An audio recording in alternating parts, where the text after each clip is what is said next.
Good evening, everyone. Hopefully, you're having a wonderful day so far. I got a good one for you today. It's December 3rd question period.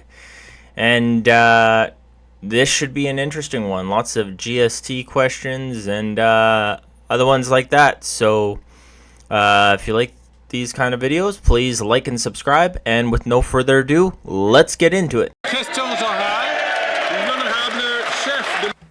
The Honourable Leader of the Opposition, Mr. Speaker,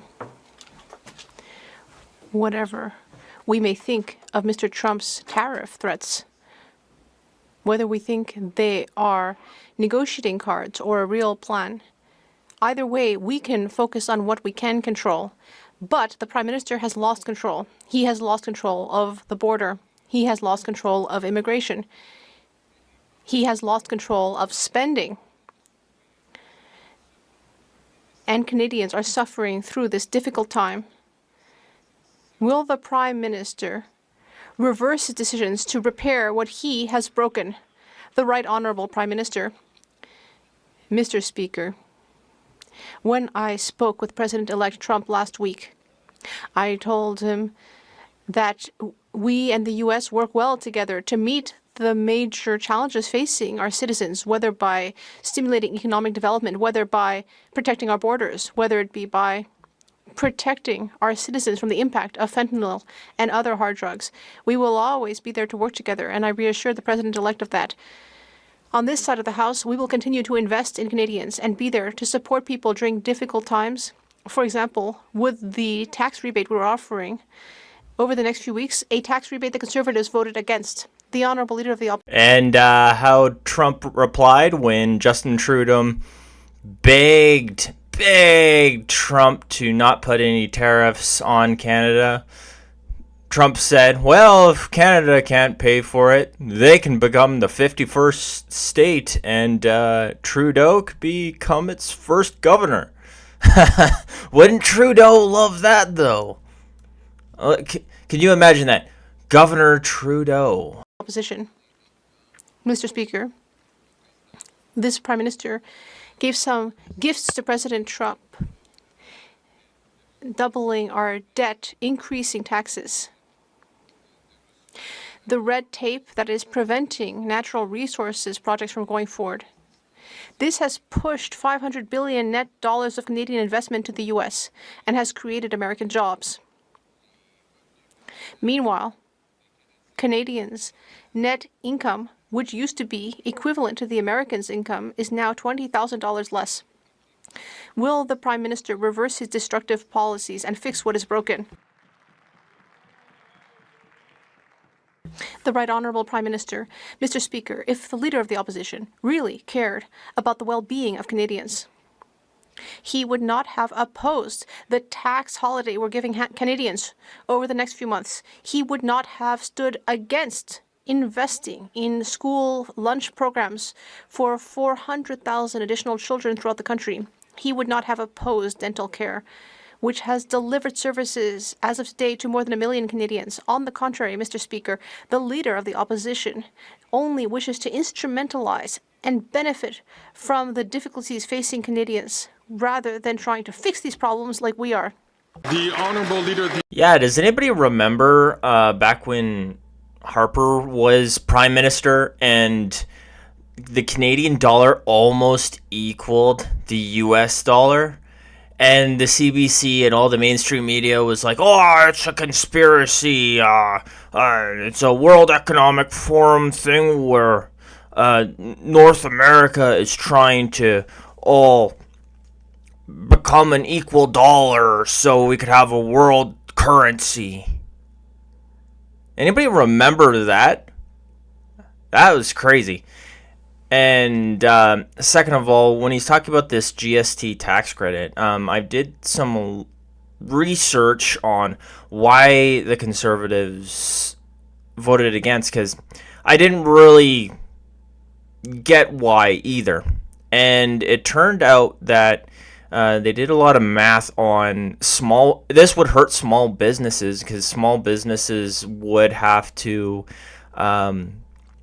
make all of their tills and all of that not count the GST, which I can't remember what that's also called, because it's called a certain thing inside of their tills. If you know what it's called, please throw it down in the comments below. That would really help. And also, while you do that, if you could subscribe, that would be awesome. And so that in itself would cost small businesses a ton of money that they probably wouldn't make back in the amount of time that of 2 months. And really, let's be honest, what's taking 5% off of a tax gonna, or a bill, gonna really do, especially when it's only pre-made foods and other stuff? Like, say on $100 bill, you're maybe, well, max you're gonna have off is $5. So you can go buy a, I don't know, what can you buy for $5 nowadays? You could buy a couple of cookies or something like that. Woo. But that's Trudeau's plan right there. And as I said before, over and over and over, they haven't said how they're gonna pay for this GST tax credit, especially when Parliament is seized. But that's enough ranting. Let's get back into it. The opposition. Mr. Speaker, whether one thinks that President Trump's tariff threats are a negotiating tactic or a real plan, what we do know is what we can control. And the Prime Minister has lost control of everything. He's lost control of the borders, lost control of immigration, lost control of spending and the deficit, lost control of inflation and housing costs, lost control of his own caucus. This has put Canada in an unbearably weak position. Mr. Speaker, will the Prime Minister reverse all the damage he's done, or will he just call a carbon tax election so we can do it for him? The Right Honourable Prime Minister. I think the Leader of the Opposition needs to reflect carefully on whether he really wants to amplify the erroneous narratives that the Americans are putting forward around, for example, our border, when less than 1% of migrants coming into the United States irregularly come from Canada, where 0.2% of fentanyl coming into the United States comes from Canada. These are things that we would all do well to stand up and say, yes, there's things we can and are working on together at our border, but amplifying these broken narratives is simply not responsible leadership. The Honourable Leader of the Opposition. Breaking things is not responsible, Mr. Speaker, and that's what he's been doing for 9 years. My job is not to cover that up for him. In fact, he's broken our economy. He's doubled the cost of housing, doubled the national. So first off, I was trying to find statistics between how many border guards we have and how many or how much drugs are coming across the border, or like at least how many people are coming across the border. And it looks like what Trudeau is saying is true. It is coming down, the amount of drugs coming across the border. But the problem is the amount of fentanyl being made inside Canada is increasing. And from what I'm seeing, because I found some statistics on StatsCan, and that's the government website, so we know how well that is. But from what they're saying, from March 2017 to September of 2024, we've had a total intake of 83,000 pretty much illegal border crossers, so illegal immigrants coming over who we don't know who these people are. And we're having an increase of fentanyl being made inside Canada now. A decrease coming across the border. though we don't know if that's being caught or not, because if it's not being caught, it's not being reported, and we know that we don't have enough border guards. So, this is probably not the correct amount. It's just the people being caught. And there's probably more bad stuff coming across the border. I think what Trudeau is saying is kind of correct, but he's also stating how horrible he's doing with the border.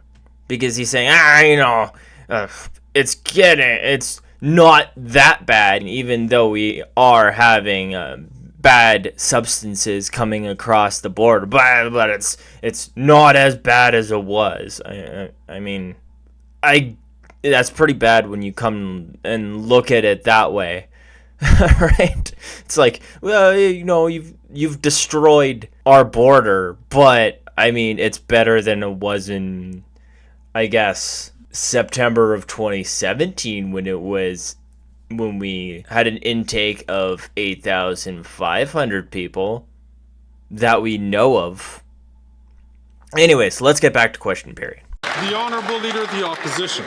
Breaking things is not responsible, Mr. Speaker, and that's what he's been doing for 9 years. My job is not to cover that up for him. In fact, he's broken our economy. He's doubled the cost of housing, doubled the national debt, doubled trouble across our economy with higher taxes on working Canadians. He's in the process of raising taxes on investment and energy right now, while an American incoming president wants to take our jobs and our businesses. It's understandable why President Trump wants Canadian jobs to go south, but why does this Prime Minister want to help him do it? The Right Honourable Prime Minister. Mr. Speaker, we recognize that Canadians are facing challenging moments, which is why we are stepping up to deliver for them, whether it's by delivering a tax break over the next few months that the Conservatives are totally opposed to, whether it's by delivering a national school food program that is already helping thousands of Canadians across the country that the Conservatives oppose, whether it's delivering dental care that's making a real difference in the lives of over 1 million Canadians that the Conservatives not just opposed but did everything they could do to scuttle. Mr. Speaker, the Conservative leader just wants to exploit the challenges Canadians are facing while we will solve them. That's right. Isn't the food program and the GST tax relief, isn't that on hold while Parliament is frozen because the Liberals won't give up the documents for the Green Slush Fund, and it's been frozen for 2 months because they still won't do that. So when he's talking about all these programs, they haven't even been started yet because they haven't even been approved. I don't know what Trudeau's going on about, though. The Honourable Leader of the Opposition. Speaker, he created all of those problems. And a food program that hasn't served a single meal, or a temporary tiny 10-cent tax cut on a bag of potato chips will not fix what he broke, especially considering that his next plan is to quadruple the carbon tax to 61 cents a litre. You can just picture President Trump calling our businesses, encouraging them to leave Canada and set up south of the border where there is no carbon tax and where other taxes are falling. Again, it's clear why the incoming American president wants to take our jobs. Why does this Prime Minister keep helping him do it? The Right Honourable Prime Minister. Let me say it once again, Mr. Speaker. The price on pollution puts more money back in the middle class pockets across this country than it costs them. The Canada Carbon Rebate is a check that arrives 4 times a year and helps 8 out of 10 Canadians in jurisdictions where it arrives with more money than they pay on the price of pollution. It's how we fight climate change and build a strong economy for the future while putting money in the pockets of Canadians. That is what we are doing, while the Conservative leader wants to abandon not just the environment, but the economy as well. That's right. even though Guilbeault has used the parliamentary budget officer's report on this to try to explain away the exact same thing. When you read a paragraph below where it says, oh yeah, 80% if you don't include the economic and job losses, below it shows exactly this is gonna be a net detriment to Canadians. And the Liberals know this. L'honorable député. The Honourable Member for Belleuil-Chambly. Mr. Speaker, every day teaches us more about the twists and turns of our relationship with the Americans. And we know that the President's threats caused confusion. Was it about trade, drugs, or border security? Now, better late than never, the government is promising a detailed plan. I hope that will be budgeted as well. When will they help reassure Canadians and Quebecers about this? The Right Honourable Prime Minister. Mr. Speaker, we shared our immigration plan several weeks ago, and we will continue to invest to reduce the number of irregular migrants who are crossing our border in one direction or another. We have already significantly invested in staffing levels. Unlike the Conservatives, we will invest. The Conservatives cut staffing levels at the border. We will invest to protect our border security and Canadians. The reason why Stephen Harper cut at the border was because we didn't need it at that time. We didn't have a porous border. We didn't have all these bad substances pouring into Canada. It only happened under Justin Trudeau. That's why we need the amount of people at the border that we do now. But, of course, even though it's been 9 years, the Liberals are still going to use Stephen Harper and the Conservatives to try and scapegoat them and oh yeah, it's the Conservatives' fault, even though it's been 9 years. Yeah, all right. The Honourable Member. Well, we really need a plan for the future, not the past. The sooner we do, the sooner we'll realize that we're not actually talking about trade in the discussions. There are issues here about the cultural exemption, softwood lumber, aluminum. In addition to the 25% tariffs that are threatened, will the Prime Minister reassure us that a representative designated by Quebec will be part of Team Canada and will be part of a future negotiations committee? The Right Honourable Prime Minister. Mr. Speaker, I can confirm that in addition to speaking about the borders on Friday with the President-elect, we also spoke about trade. We talked about steel and aluminum. We talked about energy. We talked about softwood lumber. We talked about all the issues that we will be facing with the American administration. But like 4 years ago, we will defend Canadian jobs, and we will also show how we can benefit our relationship on both sides of the border by working well together. Thank you. See, this is what annoys me about the Bloc Québécois. That question was pure laziness. They're just asking the Liberals, oh, are you going to make sure that there's going to be a Quebec representative down in Washington? Why don't you do what Alberta is already doing and have your own provincial representative down in Washington or down in Mar-a-Lago already talking to Trump? That's what the province of Alberta is doing and we don't need the federal government to approve.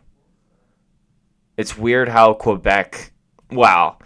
it's weird how the Bloc Québécois, who are supposed to be a separatist party, is asking the government for permission or for a promise to have a representative of Quebec down in the U.S. That's just laziness and Just weird. Do it yourself. Right? Just do it yourself. The honourable member for Burnaby South.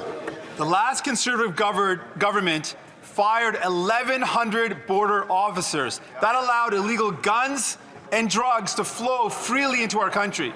We are all paying the price of that callous Conservative cut. I want those border officers rehired. I want thousands more recruited, and I want their mandate expanded so they can patrol the entire border. Will the Prime Minister do that? The Right Honourable Prime Minister.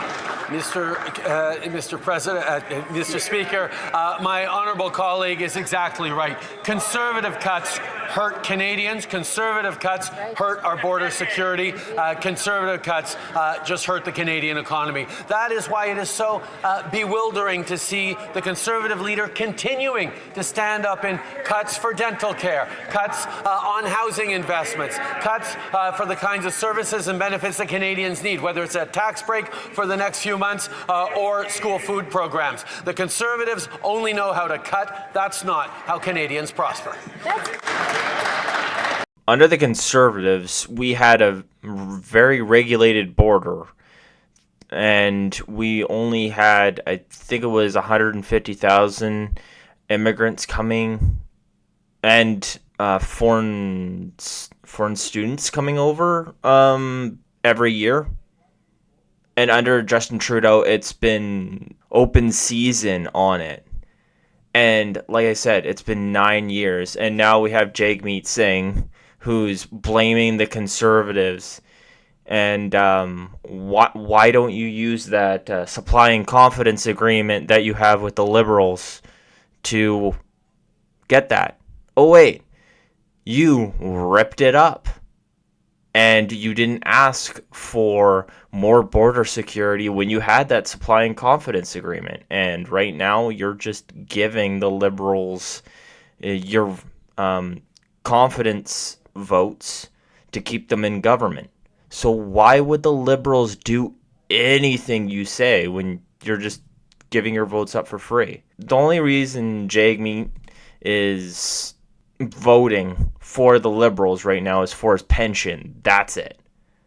But I think I'm going to leave it there. This video is going a little bit long, and I'm starting to rant, and it's getting to NDP's turn, and I cannot stand that today.